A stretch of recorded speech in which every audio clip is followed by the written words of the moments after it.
दोपहर के आखिरी सूरज की रोशनी ने पुराने फार्म हाउस के जर्जर बरामदे पर लंबी छाया डाली। जैक मिलर ने अपने माथे से पसीना पोंछते हुए हाल ही में रिपेयर किए गए छत का निरीक्षण किया। क्षितिज पर काले बादल जमा हो रहे थे, जो दिनों से भविष्यवाणी की गई आंधी का संकेत दे रहे थे। उसे समय पर काम खत्म करने में कामयाबी मिली। जैक का पेशा बढ़ई का था, लेकिन इन दिनों वह जो काम मिलता वही कर लेता। 28 साल की उम्र में उसकी आंखों के कोनों पर झुर्रियां थीं और हाथ सालों की मेहनत से सख्त हो गए थे। फिर भी वह एक ऐसे आदमी की शांत इज्जत रखता था जिसने अपनी मुसीबतें झेल ली थी।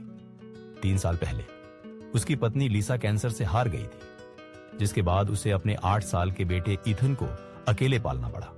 यह काम मौखिक सिफारिश से मिला, जैसा कि उसके अधिकतर काम मिलते थे। एक महिला ने एलेना ने फोन किया था, अपनी छत के लीक के बारे में चिंता जताते हुए, जो आंधी के कारण और बढ़ सकती थी।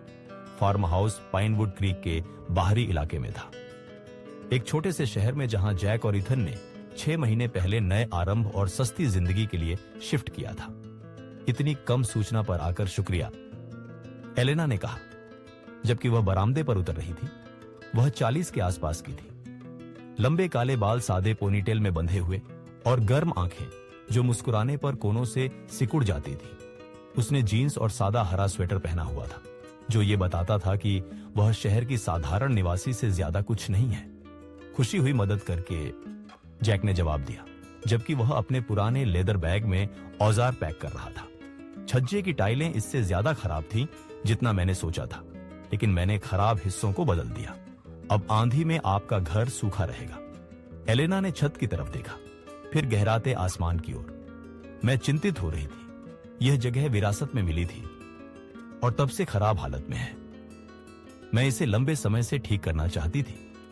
यह एक खूबसूरत घर है, जैक ने कहा, और वह सच में ऐसा ही महसूस कर रहा था। बावजूद इसके खराब हालात के, फार्म हाउस में अच्छी बुनियाद थी और वह चरित्र रखता था जो नए घरों में कम ही देखने को मिलता है। बस थोड़ा ध्यान देने की जरूरत है। एक झोंका हवा यार्ड में आया, जो आ रही बारिश की मिट्टी जैसी खुशबू लाया। जैक की जेब में फोन बज उठा। यह उनकी बुजुर्ग पड़ोसन मिसेस हार्मन से था, जो स्कूल के बाद ईथन की देखभाल करती थी। सब ठीक है? एलेना ने पूछा, उसकी भौहें तनी हुई देखकर। मेरे बेटे की देखभाल करने वाली को जल्दी जाना पड़ रहा है। मुझे आंधी से पहले निकल जाना चाहिए। जैक ने थोड़ा रुककर कहा, अगर आप चाहें तो कल आकर चेक कर सकता हूं कि सब कुछ ठीक है या नहीं। एलेना मुस्कुराई।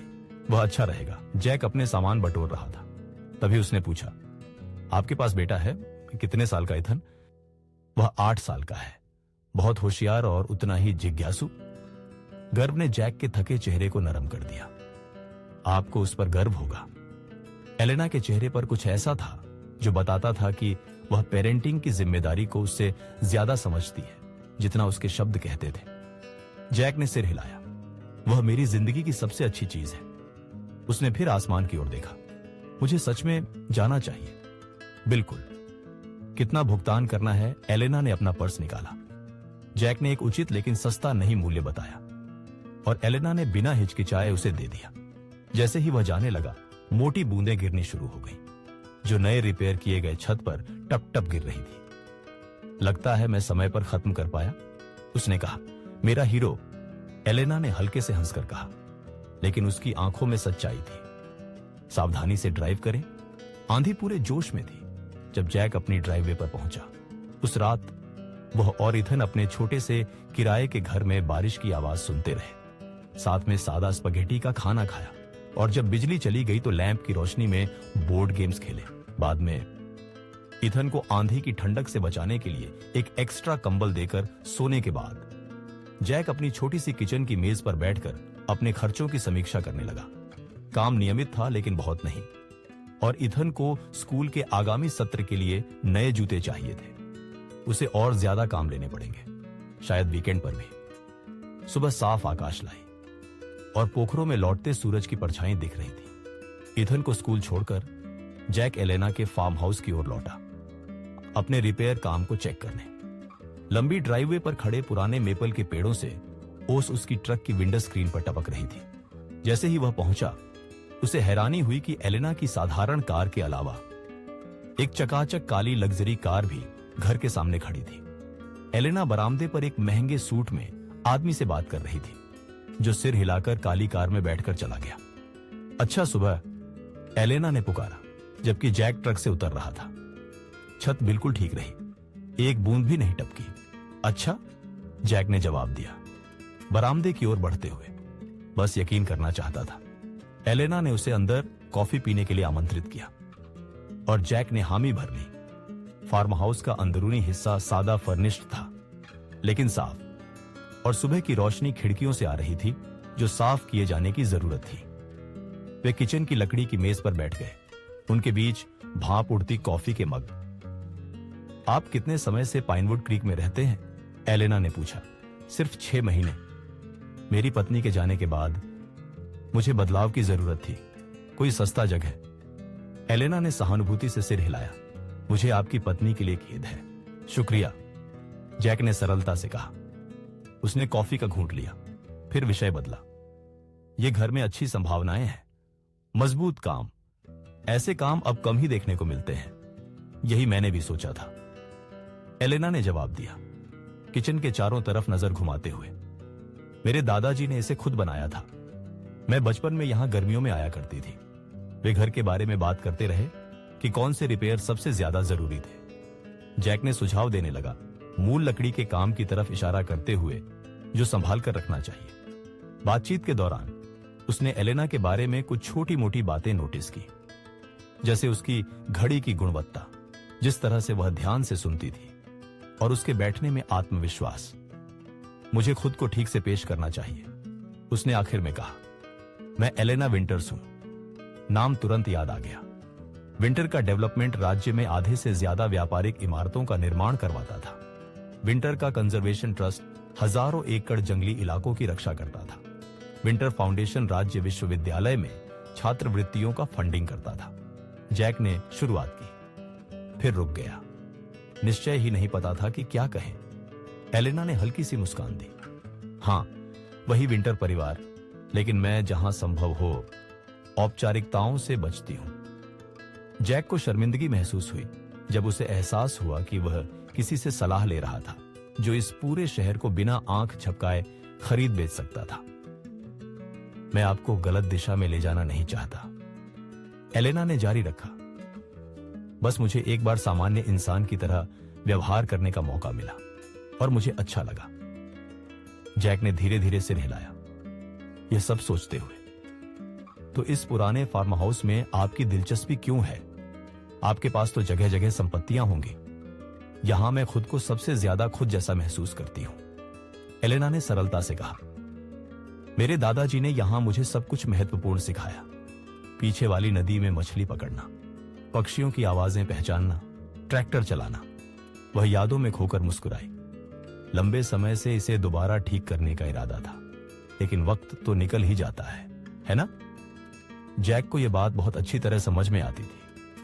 वह अपने और लीसा के बनाए सारे प्लान्स के बारे में सोचता, जो अब एक ऐसे एल्बम की तरह रखे थे जिसे वह खोलने का साहस नहीं कर पाता।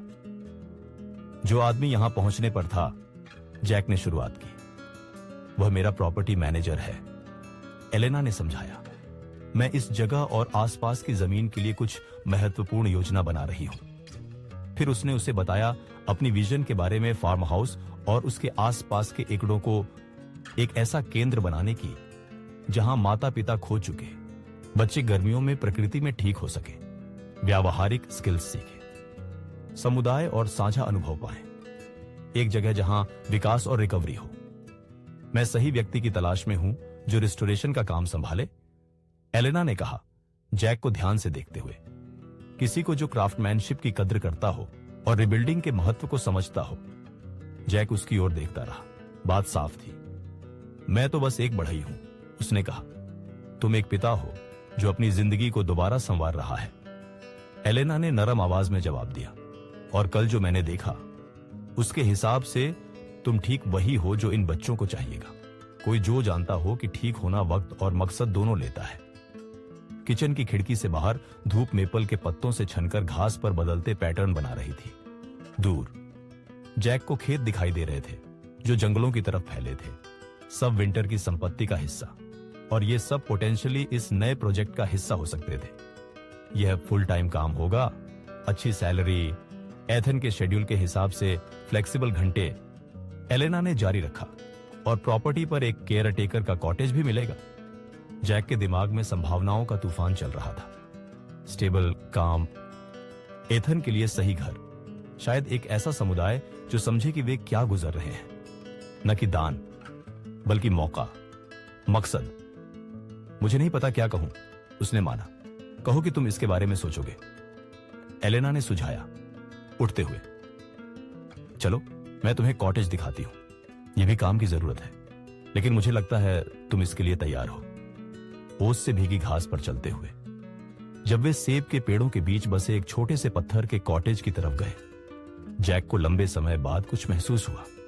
उम्मीद, जो उसके सामने फैली हुई थी, जैसे सुबह की रोशनी खेतों पर। तूफान गुजर गया था, और हालांकि वह जानता था कि और आएंगे, पहली बार सालों में वह उनके सामना के लिए तैयार महसूस कर रहा था।